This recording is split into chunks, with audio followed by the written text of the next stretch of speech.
You are tuned in to a Fireside Chat with Zany Mystic. Join us now on another exciting metaphysical journey. Relax, tune in, drop out, and take a seat by the fire as we explore new realms and possibilities. This is Magenta Pixie. You can find me at magentapixie.weebly.com. But now, here is Zany Mystic and guest. Enjoy the show.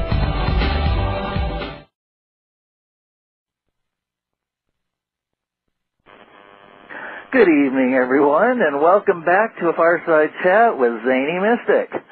This is the Zany Mystic, otherwise known as Lance White, and I'm back on track. I'm well this week. I'm sorry I missed y'all last week, but even my archive shows are hopefully still entertaining.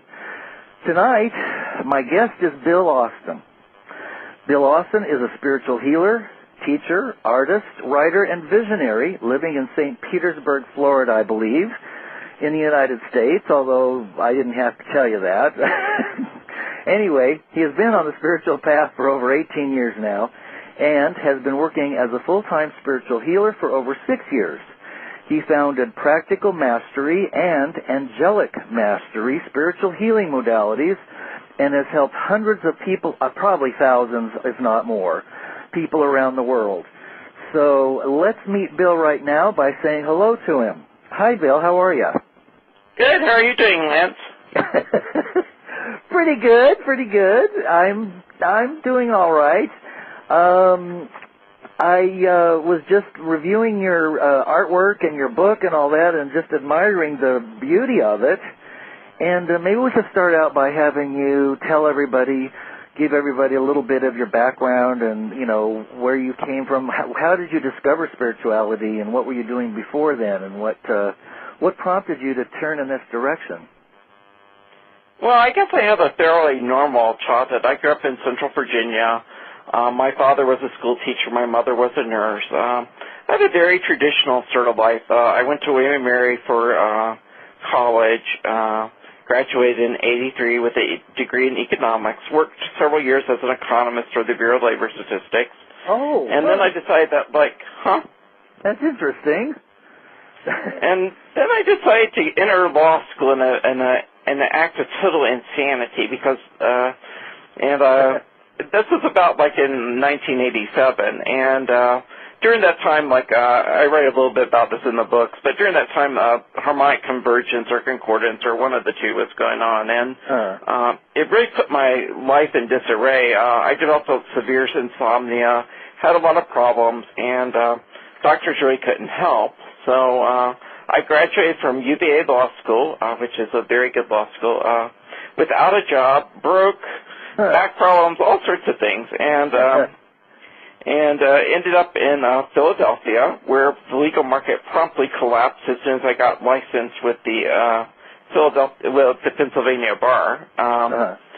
And it was a very rough time in my life, but I lost a lot of my credence in doctors. I tried a lot of things for insomnia, and it didn't work. And I took up meditation, and I had my first mystical experience the early months when I was living in Philadelphia as well. I was coming back from D.C. to Philadelphia on the bus, and I had this mystical opening in a way, and it felt like 100,000 watts of love entered a 10-watt battery. And I thought I was going insane with the sleep deprivation and stuff, and didn't talk about it for a long period of time, but I guess it was like my first awakening, really, to the path I ended up walking. And I've been on, that was in early 1990, and I've been on this path for a long time. I was on a spiritual path for about 10 years before I began hearing the call to heal. And I really blew it off because I didn't really want to do that. I mean, most of the healers I knew who did energy work, they dressed very funny. They were very poor and very strange people. So yes. I had a very conventional job at that time. I was working for the state of Colorado. Part of my job was I was the system administrator for the office. I was also doing program management, a little bit of project management, a little bit of buying, I do a lot of different things. I've had a lot of different careers in my life. And when I first heard the urge to heal, I really sort of blew it off and hoped it would go away, and it really didn't go away. It got stronger and stronger. So I caved in and did my first energy healing class, I think sometime in like early 2000. Okay. And for the first few years, I was working for the state and doing my healing practice at night, and then I decided that I started getting the urge that I needed to begin doing it full time. So I quit my regular job in June of 2003, and for a couple of years I sort of coasted. I was doing other people's modalities and doing very well, helping promote other people's work in a way. And then all the stuff I began working on didn't work anymore for me, and it put me in sort of a crisis. So then I ended up bringing in my own modality. I began out with practical mastery and moved on from there. So that's sort of a long answer to that question. But, well, good. I like that because I want you to do most of the talking tonight. No, that's your job. You're supposed to be good at this. You're the expert. Oh, that's just a bunch of you-know-what. Just kidding. Okay. So you developed your own techniques because the other one, I found that has occurred to me too, that some of the things that I do to connect spiritually sometimes they just stop working. And then it's like, well, wait a minute, this has worked for 20 years. Why isn't it working now? Well, something's changed and it doesn't work anymore. Just accept that and find some new way. You don't have to follow somebody else's path. You can invent your own. And so, you have to keep reinventing or reconnecting with new ways to heal yourself and to connect to your own source, I think.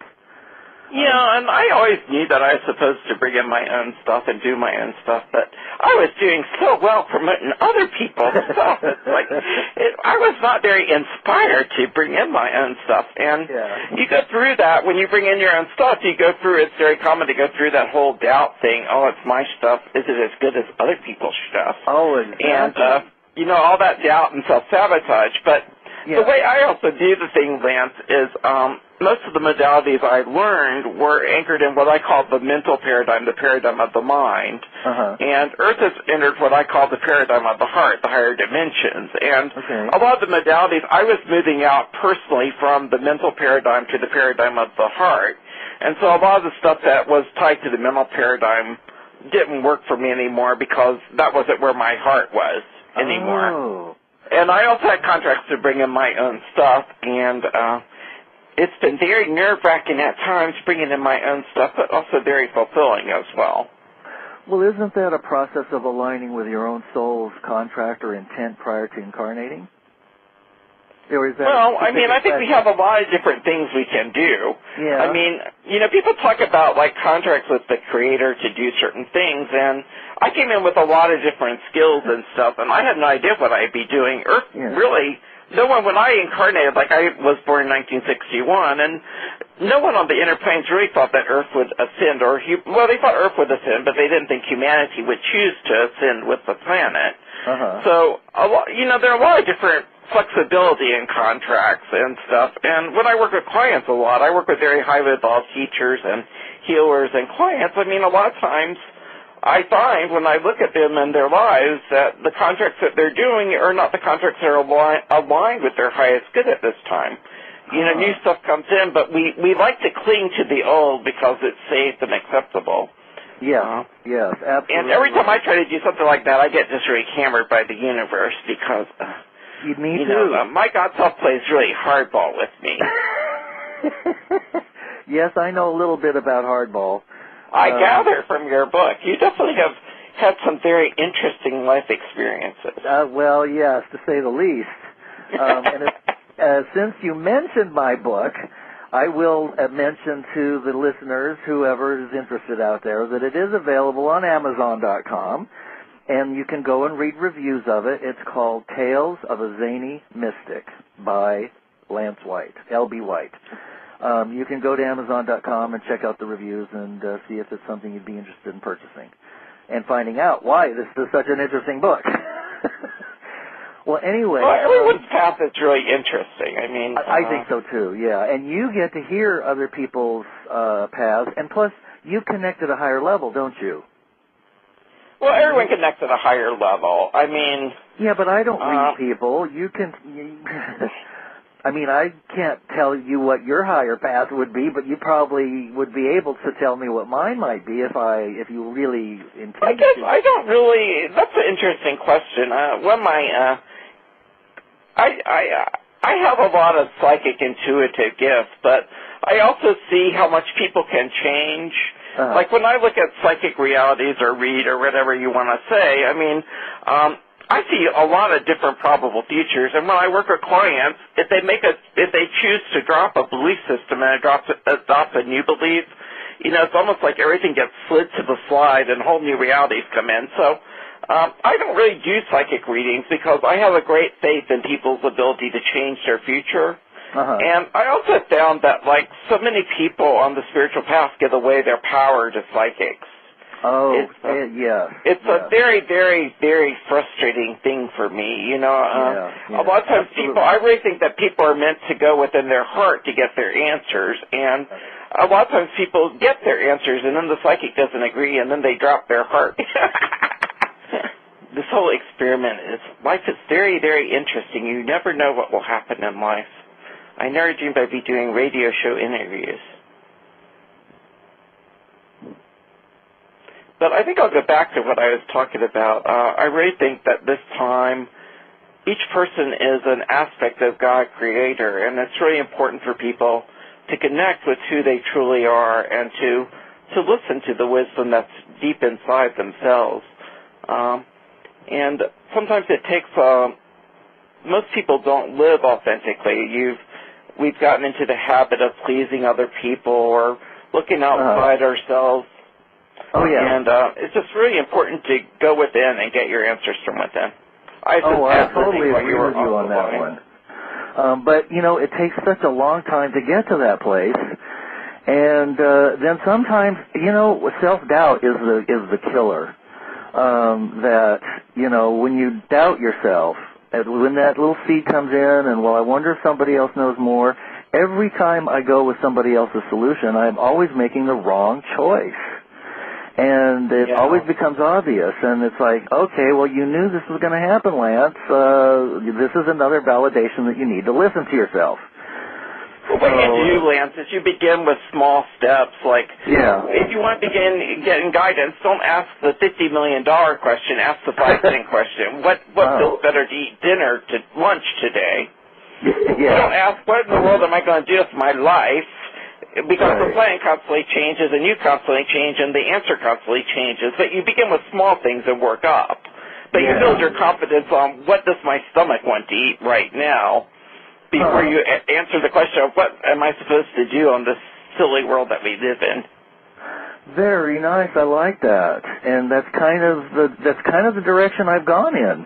And it seems like the answer just kind of shows up, and if I just go with the flow and don't think about it and come from, I guess it would be the heart or the intuition. I don't know where you would want to place that.